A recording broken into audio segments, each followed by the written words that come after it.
Hey, Andy Neary here. Before we dive into today's podcast episode, think back to how you came upon this podcast. Maybe it was through a post, a share, or one of your own peers shared this podcast with you. I don't take any ads. I don't take any sponsorships. The only way this podcast grows is through word of mouth. So if you would be so kind to share this with a peer, with a teammate, with a friend, a family member, I would be forever grateful to you. This is how we impact more business professionals, and this is how this podcast grows. All right, let's dive into today's episode. Hey, welcome back to the Bullpen Sessions podcast. My name is Andy Neary, and this is episode 258. Today, I'm going to share some reflections on a recent speaking engagement that I gave in California so that you can learn how to use the power of the public speaking stage to grow your business. I was once taught by a mentor of mine, not all that long ago, that public speaking is one of the quickest paths to cash. And I believe that to be very true. Public speaking has done wonders for my business. It has allowed me to open doors, whether I was a health insurance advisor or an insurance coach today. It's helped me open doors to opportunities that I did not think were possible. And I know if you take and apply a couple of the lessons I'm going to teach you today, you can do the same for your book of business. And I'll start by sharing a quick story. I'm going to share my reflections on a recent talk I gave to a NAIFA chapter in California. If you're unfamiliar with NAIFA, it is an industry association for those who are in the benefits world, the insurance world, financial planning. And so I'm going to share some reflections on that talk I gave a couple of weeks ago. I'm excited to share with you. I got my first standing ovation. And so I look back and reflect on that talk, on what happened that allowed me to earn that standing ovation. And a standing ovation, vainly speaking, is something I think a lot of speakers look to get. It's kind of that first baptism of becoming what you might believe to be a good speaker. Maybe I am, maybe I'm not. But I want to reflect on my thoughts of what happened during that talk that led to people wanting to stand up and clap, because I know it can do the same for you. That's why I want to talk about this. But let me take you back 7 years before I dive into my reflections on this recent keynote speech. 2016, I made a conscientious decision that I was going to use public speaking to grow my business. And instead of thinking I was good enough to just go up on stage and lean on a PowerPoint, I made two investments that changed my career. The first investment I made was investing in a speakers academy hosted by the National Speakers Association. So I was a member of the Denver chapter. And then I invested in my own speaking coach who helped me put together my very first keynote talk, because I wanted to go all in on using the channel of public speaking to go win prospecting opportunities. And fast forward, Q1 2017, I had one of my first real shots, big chances to take the stage and open some very, very high quality doors. And I can remember this conference like it was yesterday. It was a benefits conference, and it requires you to fill out an RFP. And truth be told, I didn't really do that much research on the conference. I just saw that it was a benefits conference in Denver. I wanted to speak, so I put my name in the ring, and lo and behold, I got picked. So on a cold winter January morning, I drove down to Denver, south side of Denver, and I get to the event, and I am ushered into a breakout room, where I'll be speaking. And I can remember putting my stuff together, setting up my PowerPoint. And as people started to come in the room to take a seat, I started introducing myself. And what caught me off guard right away was after the 9th or 10th person entered the room, they shut the door. I can remember standing up in the room feeling a bit awkward, like, really? I drove all the way down here to speak to 10 people? And so I walked over to the corner of the room where no one could see me, and I gave myself a little pep talk saying, dude, this is what you want to do. I don't care how many people are in the room, show up. So I went on to give a presentation about how you could build a better health plan for less money. And I'll never forget what happened after the talk. I'm cleaning up, packing up my stuff, and one of the attendees comes up and says, hey, man, I got to be honest with you. I've never heard anybody talk about health insurance that way. That was pretty good. He said, in fact, this is the discussion I'm having with my team right now. Would you be willing to jump on a call with my team? I said, sure. Give me your business card and I'll shoot you an email and we'll get something on the calendar. So he handed me the business card, and the name on the card really wouldn't mean anything if you're listening. His name was Duncan McAuliffe. Duncan, if you're listening, thank you for listening to the podcast. But his name is Duncan McAuliffe, and he was the director of Total Rewards. However, the name of his company is very recognizable because that name is PepsiCo. And what I realized in that moment on a cold January morning, 2017, was public speaking can open doors you could never imagine possible. Because I took that stage that morning as Andy Neary, a health insurance advisor representing a small independent agency in Longmont, Colorado. And I just grabbed the attention of a Fortune 50 company.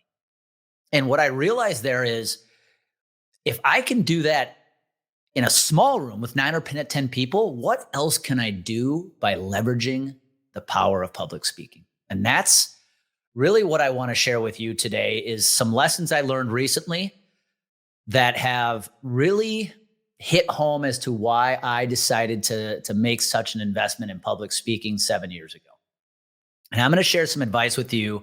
If you're a little afraid to take the stage right now, I think this advice is going to help you get over that fear that you have, and it's going to set you on a path to leveraging public speaking like I have done myself for the last 7 years. But let's talk about why public speaking is important. As mentor Rory Vaden said, it is one of the quickest paths to cash. There is no other prospecting channel that will take a cold prospect who doesn't know who you are and turn them into a hot one as fast as public speaking. People can literally walk in the room not knowing who you are, and by the time they walk out 30, 45, 60 minutes later, they need to talk to you. They need to set up a meeting with you. They're sitting there going, we need to talk to her. We need to talk to him. Nothing else can do that. Now, why don't more people leverage public speaking? Very simple. Number one, you're afraid.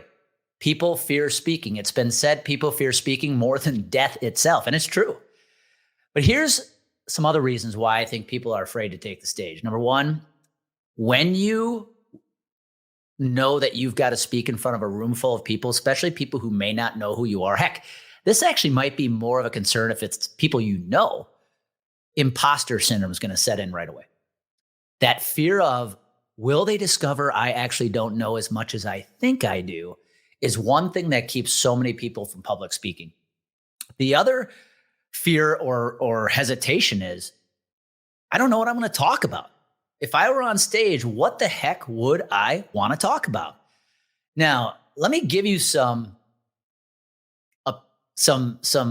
positive reinforcement as to why public speaking in the insurance industry can be a huge advantage to you.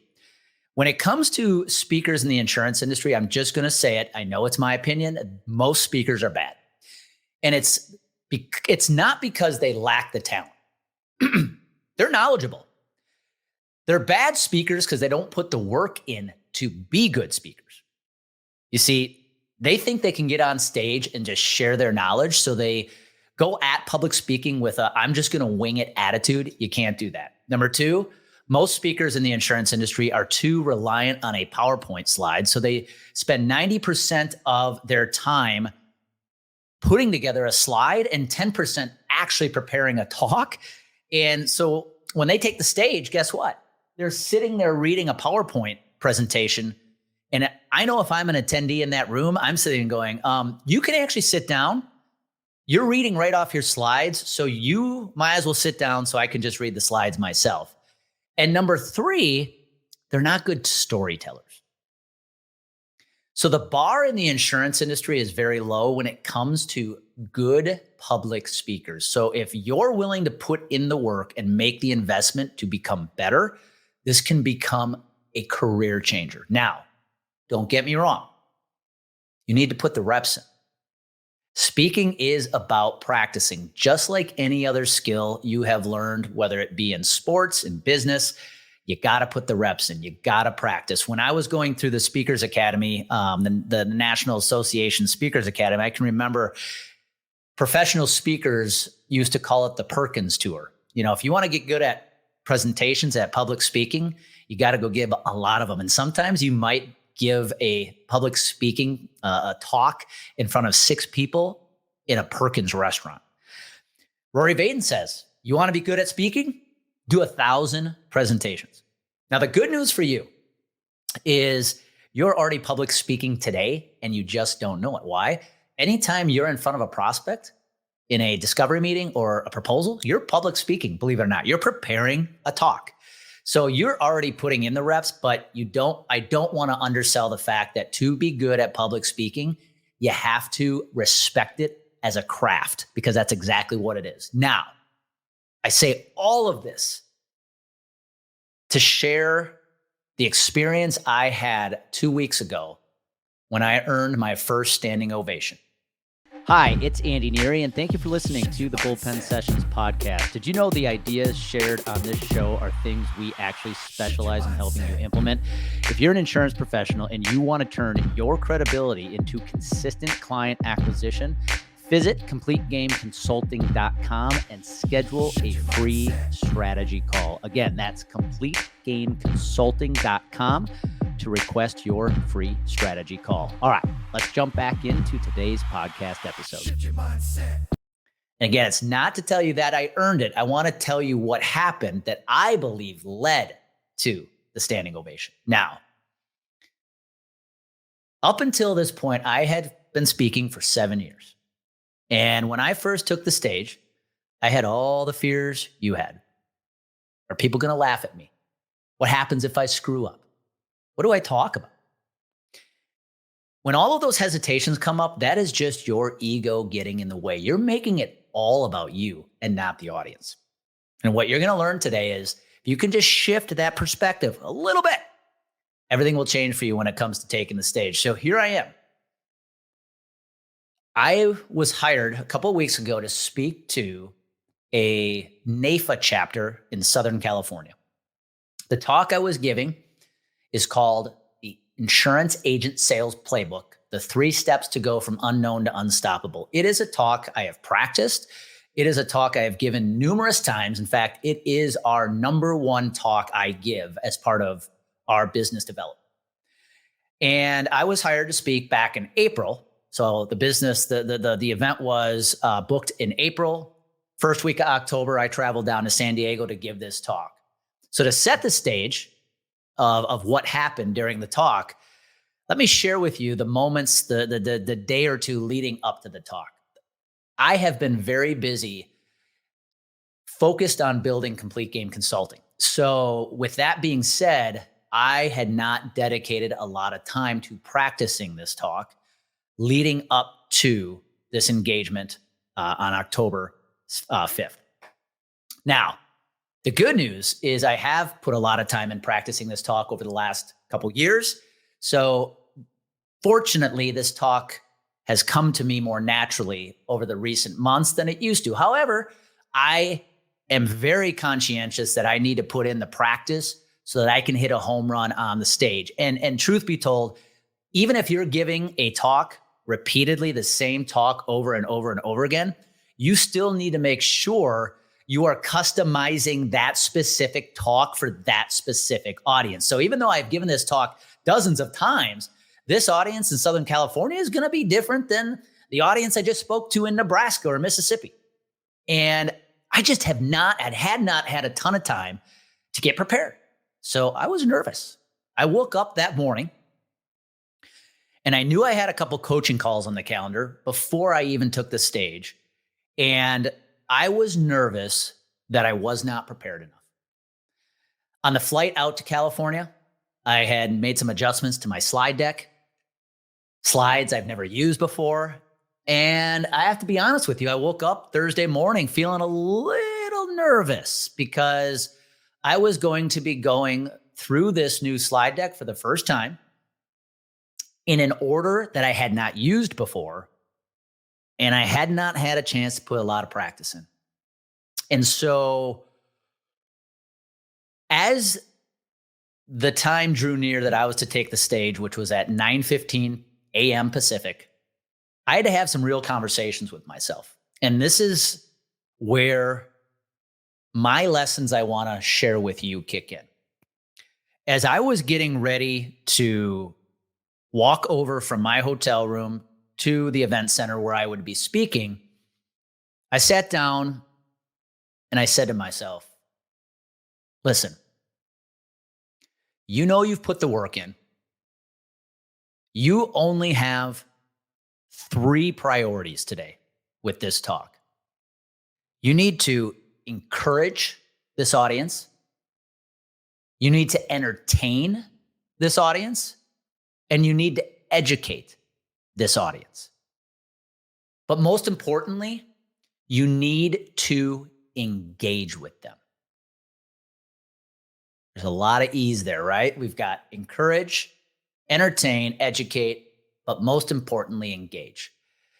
You see, when I first started speaking years ago, I really leaned heavily on my knowledge. Was I all that entertaining? Not really. Did I engage with the audience? No. And I would deliver talks that were more or less an opportunity to puke my knowledge. And I'd walk off stage and people would be impressed, but it really never led to anything. Fast forward October 2023, I'm telling myself, just focus on encouraging them. Just focus on entertaining them and educate the living heck out of them. So I go deliver the talk. Remind you, this is a talk I've given, but with a new slide deck I've never used. Stories in an order that I had never given them before, but I just kept saying to myself, focus on encouraging, entertaining, and educating. Now, 5 minutes into the talk, I have a slight hurdle. You see, at this resort I was giving this talk to, they had some wild animals. And one of them, or two of them, were 2 wild parrots that they let freely fly around the event center. And they kept the back door of the event center to the outside open. And just outside the door, these 2 parrots decided to start squawking. So here I am trying to deliver this talk, and I have got 2 parrots that sound like they are engaging in a domestic violence fight. And I am trying to continue to stay focused and to deliver this presentation. But I kept going back to my core priorities for this talk: encourage, educate, entertain, but most importantly, engage. And when I look back at this talk, despite having to use a new slide deck, despite not feeling completely comfortable about the order in which I'm delivering stories and delivering the content, because I just focused on keeping it positive, giving these people hope, I focused on entertaining them with these stories, being energetic and lively in front of them. But most importantly, when it went into the content I was sharing, the education, I gave as much as I possibly could. That is what earned that standing ovation. It was the focus on encouragement, entertainment, and education. And I engaged them throughout the process by asking questions, by creating dialogue with the audience, because they now felt like they were a part of the presentation. They actually felt like they had created a part of the presentation. And if you want to get your prospects to buy in to wanting to work with you, let them buy into the story. Let them participate in the story. And that's what I want to share with you today. Public speaking will do wonders for your business. It can open doors you never believed you could open before. However, when it comes to delivering a good keynote presentation, a good public speaking talk, I'm here to tell you, practice is important. What you talk about is important. But most important is you focus on encouragement, entertainment, and education. Why? Because if you just focus on those 3 things, you are going to leave the audience feeling good about themselves. You are going to give them the opportunity to engage with you and have fun with you. And you're going to give them the opportunity to walk out of that room with tactical things they can do to change their career. You see, public speaking is not something somebody was born to do. I truly believe that is not the case. It's how you put talks together and what you focus on during those talks that make you a good public speaker. And my goal today was to share these 3 steps with you. Because if you just focus on encouraging them, entertaining them, and educating them, here's what happens. Those fears that you have about getting on stage, the fear of screwing up, the fear of forgetting what you're going to say, they go away. Because you're now going at it with the attitude that I am just here to serve. If you just get up on stage to serve your audience, you will never deliver a bad keynote in your life. Because even if you screw up, even if you forget something, they're forgiving because you're there for them and they know you're there for them. You're not serving your ego, you're serving their best interest. So that's the advice I wanted to give you today is if you're sitting out there and planning what 2024 is going to look like for you, planning how you're going to hit sales goals you've never reached before, and how you're going to prospect next year to get there, I'm here to tell you, try to make public speaking a part of that game plan. But most important with that, put the practice in, invest in the time and maybe money to get better. Have a good idea what you want to talk about to grab the attention from the right prospects. But I'm here to tell you the secret sauce is if you just focus on encouraging them, entertaining them, and educating them as much as you can, you're always going to be able to leverage public speaking in your favor, and you're going to grow a book of business you're damn proud of. Be good. Thank you for taking the time to listen to today's podcast episode. Remember, if you found value in this episode, do me a favor, give it a like, share it, post about it, go subscribe to make sure you get every episode from us every single week. And my only ask from you is that if you have anybody in your life, whether it be a teammate, a peer, family member, or a friend, please share this podcast with them. That's how we grow. We only grow through word of mouth. And I would be forever grateful if you take the time to do that. All right, now it's time for you to take what you learned and it's time for you to go out and share your message with the world. Execution, clarity, and consistency is everything. Be well.